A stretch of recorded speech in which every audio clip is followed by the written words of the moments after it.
अष्टावक्र गीता उपदेश संख्या 59। तू असंग है, क्रिया रहित है, स्वयं प्रकाश है और निर्दोष है, तेरा बंधन यही है।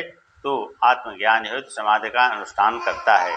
अष्टावक्र जी आत्मज्ञान हेतु समाधि के अनुष्ठान को भी बंधन बताते हुए जनक को कहते हैं कि तू आत्मा ही है, शरीर मन आदि नहीं है। आत्मा को तुझे प्राप्त नहीं करना है, वह प्राप्त ही है, उसे कहीं खोजना भी नहीं है, वह तो विद्यमान ही है। फिर इस समाधि का अनुष्ठान किस लिए कर रहा है? प्रयत्न तो सांसारिक वस्तुएं प्राप्त करने के लिए करने से अकृत रूप मोक्ष सिद्ध नहीं होता, क्योंकि कर्म का मोक्ष कर्म से पैदा नहीं होता, ज्ञान से भी नहीं होता। ज्ञान से भ्रम का निवारण होता है। अविद्या के बाद जो रह जाता है वही तू है। अतः तू जहाँ है वहीं मुक्त है।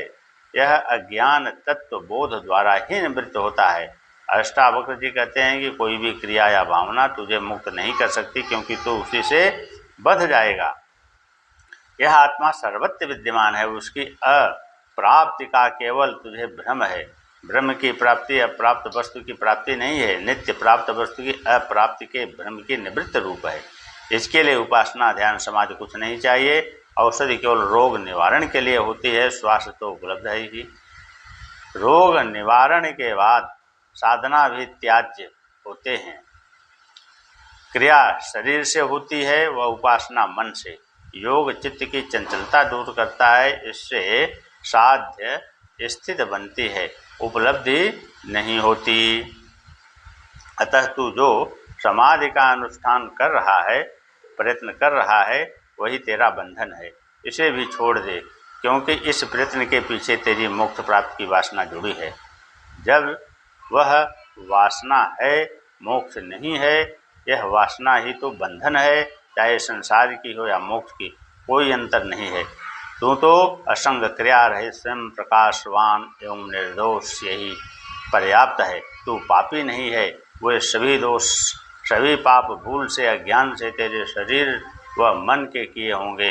तू मन व शरीर से भिन्न साक्षी है, फिर तेरे में दोष कैसे लग सकता है? तू स्वभाव से ही निर्दोष है।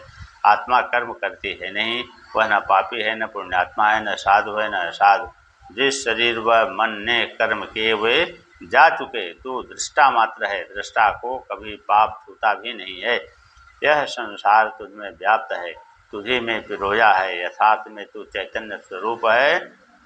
अतः क्षुद्र चित्त को मत प्राप्त हो।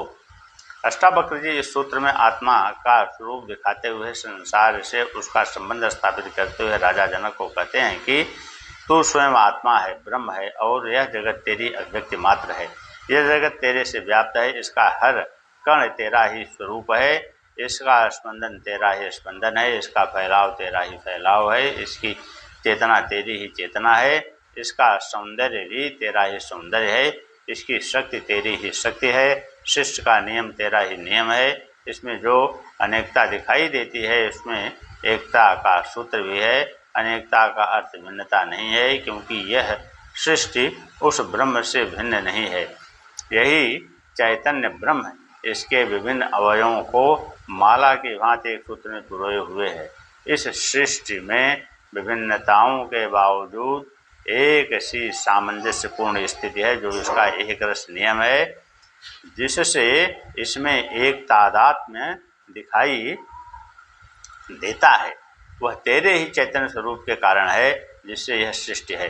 तू भी उसी में है। जैसे यह सृष्टि उससे भिन्न नहीं है, तू भी वही शुद्ध चैतन्य स्वरूप है। अतः तू अपने को शरीरात समझकर शुद्ध चित्त की मत प्राप्त हो, अर्थात समस्त पदार्थों का केंद्रीय तत्व आत्मा ही है। एवं आत्मा भिन्न भिन्न नहीं है, अपितु एक ही है, जो सब में व्याप्त है। इसलिए सब में एक सूत्रता है। आत्मा को भिन्न भिन्न मानना तो अज्ञान है ही, लेकिन अपने को शरीर मानना घोर अज्ञान है, मूढ़ता है।